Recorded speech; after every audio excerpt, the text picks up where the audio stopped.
నమస్తే మిత్రులారా. ఈరోజు పార్లమెంటులో మహిళా రిజర్వేషన్ బిల్లు వీగిపోవడం అనేది జరిగింది. ఇది చూస్తే ఏ రకంగా ఉంది అంటే, దొంగే దొంగ దొంగ అని అరిచినట్టుగా ఉన్నట్లుగా మనకు అనిపిస్తా ఉంది. ఎందుకు అనంటే, అసలుకు 2023లో పార్లమెంటు ఆమోదం పొంది, చట్టం కాబడి, రాష్ట్రపతి చేత ఆమోదం పొందినటువంటి బిల్లు 2026లో ఓడిపోవడం ఏంటో చాలా విచిత్రమైనటువంటి పరిస్థితిని మనంగా దీన్ని చెప్పవచ్చు.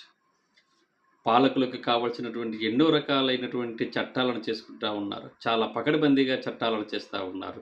జీఎస్టీ లాంటి చట్టము, నోట్ల రద్దు లాంటి చట్టము, ఇంకా ఎప్పటికీ రద్దు కాదనుకుంటున్నటువంటి 370 ఆర్టికల్ లాంటి రద్దు లాంటి చట్టాలు ఎన్నో చేసుకోవడం అనేది జరిగింది.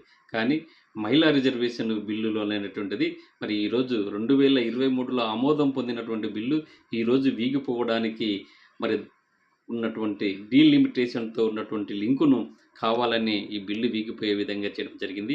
కేవలం మహిళా రిజర్వేషన్‌లకును 33% పెంచే బిల్లుకు మేమైతే ఖచ్చితంగా ఆమోదం తెలుపుతామని ప్రతిపక్షాలు చెప్తున్నా, అవేవి పట్టించుకోకుండా డీలిమిటేషన్ పేరుతో దానికి మహిళా రిజర్వేషన్‌కు లింకు పెట్టి ఈరోజు పార్లమెంట్ ఆమోదం పొందేందుకు ప్రయత్నం చేసినటువంటి ఎన్‌డీఏ గవర్నమెంట్ ఈరోజు మహిళా రిజర్వేషన్ బిల్లు వీగిపోయిందని చెప్తుంది. కానీ నిజానికి ఇక్కడ బిల్లు వీగిపోయినటువంటిది ఏంటి అనంటే, డీలిమిటేషన్ పేరుతో చేస్తున్నటువంటి బిల్లు మాత్రమే వీగిపోయింది. కానీ మహిళా రిజర్వేషన్‌ను 33%కి పెంచేటటువంటి బిల్లు 2023లోనే ఆమోదం పొందింది.